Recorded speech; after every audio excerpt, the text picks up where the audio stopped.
जिस पत्नी को कलेक्टर बनाने के लिए एक अनपढ़ पति ने दिन रात मेहनत की, उसी पत्नी ने अपने प्रेमी के साथ मिलकर उसकी मौत की ऐसी साजिश रच डाली कि शुरुआत में पुलिस भी इसे एक साधारण सड़क हादसा समझ बैठी थी। लेकिन जब सच्चाई सामने आई तो हर कोई हैरान रह गया। आखिर एक ऐसा पति जिसने अपनी पत्नी के सपने को अपना सपना बना लिया था, उसकी जान लेने की जरूरत क्यों पड़ी? प्यार, विश्वासघात और खौफनाक साजिश की ये कहानी आपको अंत तक सोचने पर मजबूर कर देगी। करीब 4 साल पहले की बात है। एक युवती अपने घर के लिए मिठाई खरीदने एक मिठाई की दुकान पे पहुंचती है। दुकान पर काम कर रहे एक युवक से वह मुस्कुराते हुए कहती है, भैया कोई अच्छी सी मिठाई दीजिए ताकि घर वालों को पसंद आ जाए। दुकान में मिठाइयों की कई वैरायटी रखी हुई थी।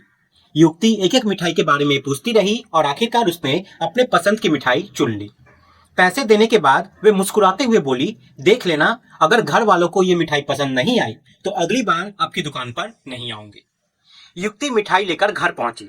संयोग से इस बार मिठाई सभी को बहुत ज्यादा पसंद आई। कुछ दिन बाद वो फिर उसी दुकान पे पहुंची और सीधे उसी युवक के पास जाकर बोली, पिछली बार वाली मिठाई तो बहुत अच्छी थी, लेकिन इस बार उससे अलग कोई और बढ़िया मिठाई दे दीजिए। घर वालों को उसकी दुकान की मिठाई बहुत पसंद आई थी। दुकान पर काम करने वाला ये युवक एक साधारण मजदूर था। ना उसके पास कोई बड़ी डिग्री थी और ना ही उसका कोई ऊंचा पद था, लेकिन उसका व्यवहार बेहद अच्छा था। वे विनम्रता से बात करता था और ग्राहकों का सम्मान करता था। यही बात उस युवती को भी बहुत पसंद आई। उसने मिठाई ली, पैसे दिए और चली गई। धीरे धीरे उसका दुकान पर आना जाना बढ़ने लगा। बातचीत बढ़ी, फिर दोनों के बीच नंबर का आदान प्रदान हुआ। अब वे केवल दुकान पर ही नहीं बल्कि फोन पर भी घंटों बातें किया करते थे। समय बीतता गया और दोनों एक दूसरे के बेहद करीब आ गए। दोस्ती कब प्यार में बदल गई उन्हें खुद भी पता नहीं चला और आखिरकार दोनों ने शादी करने का फैसला कर लिया। जब शादी की बात परिवार तक पहुंची तो लड़की ने अपने घर वालों से और लड़के ने अपने परिवार से बातचीत की, लेकिन लड़की के घर वाले इस रिश्ते के लिए तैयार नहीं थे। वजह थी लड़के की आर्थिक स्थिति और उसकी पढ़ाई। वे पढ़ा लिखा नहीं था, जबकि लड़की अच्छे परिवार से थी और पढ़ी लिखी भी थी। परिवार वालों ने काफी समझाया, लेकिन लड़की अपनी जिद पर अड़ी रही। आखिरकार परिवार को उसकी जिद के आगे झुकना पड़ा और दोनों ने लव मैरिज कर ली। शादी के बाद दोनों ने एक नई जिंदगी की शुरुआत की। शादी के शुरुआती दिनों में ही पति ने अपनी पत्नी से एक ऐसी बात कही जिसने उसके व्यक्तित्व को अलग पहचान दे दी। उसने कहा, मैं पढ़ा लिखा नहीं हूँ, लेकिन मैं अच्छी तरह जानता हूँ कि शिक्षा इंसान की जिंदगी बदल देती है। मैं चाहता हूँ कि तुम खूब पढ़ो, आगे बढ़ो और बड़ी अधिकारी बनो। चाहे मुझे दिन रात मजदूरी करनी पड़े, लेकिन मैं तुम्हारी पढ़ाई कभी नहीं रुकने दूंगा। एक दिन उसने अपनी पत्नी से पूछा, सबसे बड़ा अधिकारी कौन होता है? पत्नी ने मुस्कुराते हुए जवाब दिया, कलेक्टर। ये सुनते ही वो बोला, तो फिर तुम कलेक्टर ही बनना। मैं पूरी मेहनत करूंगा ताकि तुम्हारा ये सपना पूरा हो सके। इसके बाद वो अपनी पत्नी की पढ़ाई के लिए लगातार मेहनत करने लगा। खुद कम पढ़ा लिखा होने के बावजूद वो चाहता था कि उसकी पत्नी समाज में एक ऊंचा मुकाम हासिल करे। उसकी हर जरूरत पूरी करने की कोशिश करता ताकि पढ़ाई में कोई रुकावट ना आए, लेकिन किस्मत को शायद कुछ और ही मंजूर था। एक दिन ऐसा आया जब उसी युवक की अचानक मौत हो गई। उसकी मौत की खबर सुनते ही पत्नी उसकी रो रो कर बेसुध हो गई। परिवार और गांव के लोग भी सदमे में आ गए। शुरुआत में सभी को लगा कि ये एक सड़क हादसा है, लेकिन जैसे जैसे पुलिस जांच आगे बढ़ी, तस्वीर पूरी तरह बदलने लगी। ये कोई हादसा नहीं बल्कि एक सोची समझी साजिश थी, एक हत्या थी। ये मामला छत्तीसगढ़ के रायपुर जिले के करीब 40 किलोमीटर दूर स्थित खरोरा थाना क्षेत्र के खसेरा गांव का है। वार्ड नंबर 10 में रहने वाला किशोर सारथी अपनी पत्नी रोशनी के साथ सामान्य जीवन बिता रहा था। तारीख थी 27 फरवरी 2026। शाम के करीब 6 से 7 बजे का समय था। किशोर रोज की तरह काम खत्म करके घर लौटा। घर पहुंचते ही उसने देखा कि उसकी पत्नी रोशनी काफी उदास और परेशान दिखाई दे रही है। किशोर ने प्यार से पूछा, क्या हुआ? तुम इतनी परेशान क्यों हो? अगर कोई बात है तो मुझे बताओ, शायद मैं तुम्हारी मदद कर सकूं। रोशनी ने कहा, मेरी छोटी बहन की तबीयत बहुत खराब है। मैं चाहती हूँ कि वे कुछ दिनों के लिए हमारे घर आ जाए। यहाँ उसका इलाज भी हो जाएगा और मैं उसकी देखभाल भी कर लूंगी। पत्नी की बात सुनते ही किशोर बिना एक पल सोचे बोला, बस इतनी सी बात है, तुम चिंता मत करो। मैं अभी बाइक लेकर तुम्हारे मायके जाता हूँ। आधे घंटे में पहुंच जाऊंगा और उसे साथ लेकर वापस आ जाऊंगा। पति की ये बात सुनकर रोशनी के चेहरे पर मुस्कान लौट आई। किशोर ने जल्दी से खाना खाया, अपनी बाइक निकाली और ससुराल की ओर रवाना हो गया। दूसरी तरफ रोशनी ने अपनी छोटी बहन को फोन किया और कहा, तुम्हारे जिया जी तुम्हें लेने निकल चुके हैं, तुम तैयार रहना, जैसे ही वो पहुंचे देर मत करना। अब बहन ने भी भरोसा दिलाया कि वे पूरी तरह तैयार है और बस जिया जी का इंतजार कर रही है। सामान्य तौर पर यह सफर मुश्किल से 25 से 30 मिनट का था। अगर रास्ते में ज्यादा ट्रैफिक हो तब भी ये 40 मिनट से अधिक नहीं लगना चाहिए था। लेकिन उस रात समय बीतता गया और किशोर वहां कभी नहीं पहुंचा। आधे घंटे का इंतजार 1 घंटे में बदल गया और फिर उसके बाद रोशनी की बहन का फोन आया। उसने घबराई हुई आवाज में कहा, दीदी जिया जी अभी तक नहीं पहुंचे, आपने तो कहा था कि वे आधे घंटे में ही आ जाएंगे। ये सुनते ही रोशनी ने तुरंत किशोर के मोबाइल पर फोन लगाया, लेकिन उसका मोबाइल स्विच ऑफ आ रहा था। बार बार कॉल करने के बावजूद कोई जवाब नहीं मिला। अब उसकी यहाँ पे चिंता जो है वो बढ़ने लगी। वे तुरंत अपने सास ससुर के पास पहुंची और बोली, किशोर मेरे मायके के लिए निकले थे, लेकिन वहां अभी तक पहुंच नहीं पाए हैं, उनका फोन भी अब बंद आ रहा है। ये सुनते ही परिवार के सभी लोग घबरा गए। बिना देर किए वे किशोर की तलाश में निकल पड़े। खसेरा गांव से बिटिया गांव की दूरी करीब 10 से 12 किलोमीटर थी। पूरे रास्ते वे लोगों से पूछताछ करते रहे, सड़क के किनारे देखते रहे, लेकिन कहीं भी किशोर का कोई सुराग नहीं मिला। आखिरकार थक हार कर परिवार वाले वापस घर लौट आए। उन्होंने तय किया कि सुबह होते ही थाने जाकर किशोर की गुमशुदगी की रिपोर्ट दर्ज कराएंगे। अगली सुबह यानी 28 फरवरी 2026 को लगभग 6 बजे गांव मठ के पास सागौन की बाड़ी के निकट कुछ लोगों की नजर सड़क किनारे खड़ी एक लावारिस बाइक पर पड़ती है। बाइक बुरी तरह क्षतिग्रस्त थी और उसके आसपास काफी मात्रा में खून फैला हुआ था। यह दृश्य देखकर स्थानीय लोगों ने तुरंत पुलिस को सूचना दी और कहा कि यहाँ कोई बड़ा हादसा हुआ लगता है। सूचना मिलते ही पुलिस मौके पर पहुंची। पुलिस ने देखा कि बाइक सड़क किनारे पड़ी है, लेकिन जिस व्यक्ति की बाइक थी वो वहां मौजूद नहीं है। जांच जब आगे बढ़ाई गई तो लगभग 200 मीटर दूर एक युवक का शव पड़ा हुआ मिला। पुलिस ने शव की तलाशी ली तो उसकी जेब से मोबाइल, पर्स और अन्य सामान सुरक्षित रखा हुआ बरामद हुआ। पर्स से मिले दस्तावेजों से उसकी पहचान किशोर साथी के रूप में हुई। इसके बाद पुलिस ने तुरंत उसके परिवार को सूचना दी। परिवार के लोग घटनास्थल पर पहुंचे और जैसे ही उन्होंने शव को देखा, चीख पुकार मच गई। किसी को यकीन नहीं हो रहा था कि जिस बेटे को वो रात भर ढूंढते रहे, वे अब इस हालत में उनके सामने पड़ा मिलेगा। परिवार ने पुलिस को बताया कि किशोर अपनी साली को लेने ससुराल गया था, लेकिन वहां तक पहुंच ही नहीं पाया। बाइक की हालत देखकर पहली नजर में ऐसा लग रहा था कि किसी तेज रफ्तार वाहन ने उसे टक्कर मार दी हो। पुलिस ने शव को कब्जे में लेकर पोस्टमार्टम के लिए भेज दिया। शुरुआती जांच में मामला सड़क दुर्घटना जैसा ही दिखाई दे रहा था। बाइक बुरी तरह टूटी हुई थी और किशोर के शरीर पर भी गंभीर चोटों के निशान थे। पोस्टमार्टम रिपोर्ट में भी यही सामने आया कि मौत गंभीर चोटों के कारण हुई है। लेकिन इसी दौरान जांच की कमान संभाल रहे अधिकारियों में से एक अधिकारी को कुछ बातें लगातार परेशान कर रही थी। जहां बाइक पड़ी थी वहां से लेकर करीब 200 मीटर दूर तक खून के निशान फैले हुए थे। ऐसा लग रहा था मानो घायल व्यक्ति या उसके शव को घसीटकर दूसरी जगह ले जाया गया हो। एएसपी प्रशांत शुक्ला ने तुरंत सवाल उठाया कि अगर ये केवल सड़क हादसा होता तो कोई व्यक्ति घायल को या शव को 200 मीटर दूर क्यों ले जाता, और वो भी घसीटकर। आमतौर पर हादसा करने वाला व्यक्ति डर कर वहां से भाग जाता है, लेकिन यहाँ पे रुककर शव को दूसरी जगह ले जाया गया था। यहीं से पुलिस ने दुर्घटना की थ्योरी पर दोबारा विचार करना शुरू किया। सबसे पहले किशोर के बारे में जानकारी जुटाई गई। पता चला कि ये रायपुर की गुजरात स्वीट नाम की मिठाई की दुकान पर मजदूरी करता था। उसका स्वभाव बेहद शांत था, किसी से उसकी कोई दुश्मनी भी नहीं थी। गांव में भी उसकी छवि एक सीधे साधे इंसान की थी।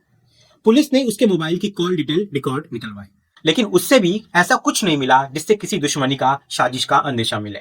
जब किशोर के मोबाइल से कोई सुराग नहीं मिला, तब पुलिस ने उसकी पत्नी रोशनी के मोबाइल की जांच शुरू कर दी। उसका मोबाइल सर्वेलेंस पे लगाया गया और कॉल डिटेल रिकॉर्ड निकाले गए। इसी दौरान एक ऐसा नंबर सामने आया जिस पर रोशनी की लगातार और काफी लंबी बातचीत होती थी। पुलिस ने उस नंबर की जानकारी जुटाई तो पता चला कि वे नंबर नीलेश नाम की युवक का था, जो रोशनी के ससुराल से मात्र 2 से 300 मीटर की दूरी पर रहता था। ये जानकारी मिलते ही पुलिस का शक और गहरा हो गया। अब रोशनी और नीलेश दोनों को पूछताछ के लिए हिरासत में ले लिया गया। शुरुआत में दोनों सामान्य तरीके से जवाब देते रहे। उन्होंने हर सवाल का सीधा उत्तर देने की कोशिश की और खुद को निर्दोष बताया, लेकिन जब सख्ती से पूछताछ की गई तो धीरे धीरे दोनों के बयान बदलने लगे। पूछताछ में खुलासा हुआ कि रोशनी और नीलेश एक दूसरे से प्रेम करते थे। दोनों के बीच लंबे समय से संबंध थे और यही संबंध किशोर की मौत की सबसे बड़ी वजह बना। इसके बाद पुलिस ने 4 साल पुरानी कहानी को जोड़ना शुरू कर दिया। पता चला कि कभी यही किशोर और रोशनी एक दूसरे से बेइंतहा प्यार करते थे। मिठाई की दुकान पर हुई पहली मुलाकात प्यार में बदली। फिर दोनों ने समाज और परिवार का विरोध झेलकर लव मैरिज की। शादी के बाद किशोर ने अपनी पत्नी के हर सपने को अपना सपना बनाया। उसने उसे कोचिंग में दाखिला दिलाया, कंप्यूटर कोर्स करवाया और चाहता था कि एक दिन उसकी पत्नी बड़ी अधिकारी बने। कुछ समय बाद उनके घर एक बेटी का जन्म हुआ और देखने वाले को लगता था कि उनका परिवार खुशहाल जिंदगी जी रहा है। लेकिन इसी खुशहाल दिखने वाले परिवार के भीतर एक ऐसा राज पल रहा था जिसने आगे चलकर सब कुछ खत्म कर दिया। कोचिंग आने जाने के दौरान रोशनी की मुलाकात गांव के ही एक युवक नीलेश से होती है। धीरे धीरे दोनों की बातचीत बढ़ती है और ये रिश्ता अवैध प्रेम संबंध में बदल जाता है। किशोर को इस बात की बिल्कुल भी भनक नहीं थी। वे अपनी पत्नी के भविष्य को संभालने में दिन रात मेहनत कर रहा था, जबकि दूसरी ओर उसकी पत्नी किसी और के साथ अपनी नई दुनिया बसाने के सपने देख रही थी। किशोर का घर भी कुछ इस तरह बना हुआ था कि उसका मुख्य दरवाजा सड़क की ओर खुलता था, जबकि पीछे की तरफ एक छोटा रास्ता गली से होकर सीधे घर के अंदर लगभग बेडरूम तक पहुंच जाता था। जब भी किशोर काम पर चला जाता, रोशनी इसी पीछे रास्ते का फायदा उठाकर नीलेश को घर बुला लिया करती थी। लेकिन वो कहते हैं कि सच ज्यादा दिन तक छिपा नहीं रहता। एक दिन किशोर किसी काम से अचानक समय से पहले घर लौट आया। जैसे ही वो घर के अंदर पहुंचा, उसकी नजर उस दृश्य पर पड़ी जिसकी उसने कभी कल्पना भी नहीं की थी। उसकी पत्नी रोशनी और नीलेश एक साथ मौजूद थे और वे आपत्तिजनक स्थिति में थे। ये देखकर किशोर के पैरों तले जमीन खिसक गए। जिस महिला के लिए उसने अपने परिवार से लड़ाई की, जिसे उसने अपनी जिंदगी का सबसे बड़ा सहारा माना, वही आज उसके विश्वास को चकनाचूर कर चुकी थी। किशोर ने गुस्से और दर्द में अपनी पत्नी से पूछा, हम दोनों ने प्यार किया था, समाज और परिवार के खिलाफ जाकर शादी की थी। मैंने तुम्हें कभी किसी चीज की कमी नहीं होने दी, फिर तुम मेरे साथ ऐसा कैसे कर सकती हो? इस बात को लेकर दोनों के बीच तीखी बहस हुई। कई बार झगड़ा इतना बढ़ जाता कि मारपीट जैसी नौबत भी आ जाती। सबसे हैरानी की बात यह थी कि किशोर ने अपनी पत्नी के इस संबंध के बारे में कभी अपने परिवार को नहीं बताया। वो नहीं चाहता था कि उसके माता पिता या रिश्तेदार उसके लव मैरिज को लेकर उसे तानाते। दूसरी ओर रोशनी और नीलेश की मुलाकातें धीरे धीरे कम होने लगी, क्योंकि किशोर अब सतर्क रहने लगा था। इससे दोनों प्रेमियों को मिलने में परेशानी होने लगे। अब उन्हें लगने लगा कि जब तक किशोर जिंदा रहेगा, वे कभी खुलकर साथ नहीं रह पाएंगे। यहीं से रोशनी और नीलेश ने मिलकर किशोर को हमेशा के लिए रास्ते से हटाने की योजना बनाई। पुलिस जांच में खुलासा हुआ कि इस साजिश को अंजाम देने के लिए रोशनी ने अपने गहने तक गिरवी रख दिए थे और उन गहनों से जो पैसे मिले वो उसने नीलेश को दे दिए और कहा कि अब किसी भी तरह किशोर को खत्म करना है। इसके बाद नीलेश ने अपने दो दोस्त कुलदीप और देवेंद्र, इनको भी इस साजिश में शामिल कर लिया। चारों ने मिलकर पूरी योजना बनाई। हत्या को इस तरह अंजाम देना था कि ये सड़क दुर्घटना लगे और किसी को हत्या का शक भी ना हो। इसके लिए एक थार गाड़ी किराए पर ली गई। पुलिस जांच में सामने आया कि उसी गाड़ी का इस्तेमाल पूरी वारदात में किया गया था। योजना के अनुसार रोशनी ने अपनी बहन की बीमारी का बहाना बनाया, जबकि असलियत ये थी कि उसकी बहन इतनी गंभीर रूप से बीमार भी नहीं थी कि उसे उसी रात लाना जरूरी हो। लेकिन रोशनी को सिर्फ एक मौका चाहिए था जिससे किशोर घर से अकेले निकले और रास्ते में उसकी हत्या की जा सके। इसलिए उसने बड़ी चालाकी से अपने पति को मायके भेजा। उधर जैसे ही किशोर बाइक लेकर निकला, दूसरी तरफ पहले से तैयार बैठे नीलेश, कुलदीप और देवेंद्र उसकी गतिविधियों पर नजर रखे हुए थे। जैसे ही किशोर गांव माठ के पास पहुंचा, पीछे से तेज रफ्तार में आ रही थार उसकी बाइक को जोरदार टक्कर मारी। पहली टक्कर के बाद भी वे नहीं रुके। पुलिस के अनुसार बाइक को एक नहीं बल्कि लगातार 3 टक्कर मारी गई। जब उन्हें पूरा यकीन हो गया कि अब वो जिंदा नहीं है, तब उन्होंने उसके शव को उठाकर करीब 200 मीटर दूर फेंक दिया ताकि पूरा मामला एक सड़क हादसे ऐसा लगे। लेकिन यही उनसे एक ऐसी गलती हो गई जिसने पूरे साजिश का पर्दाफाश कर दिया।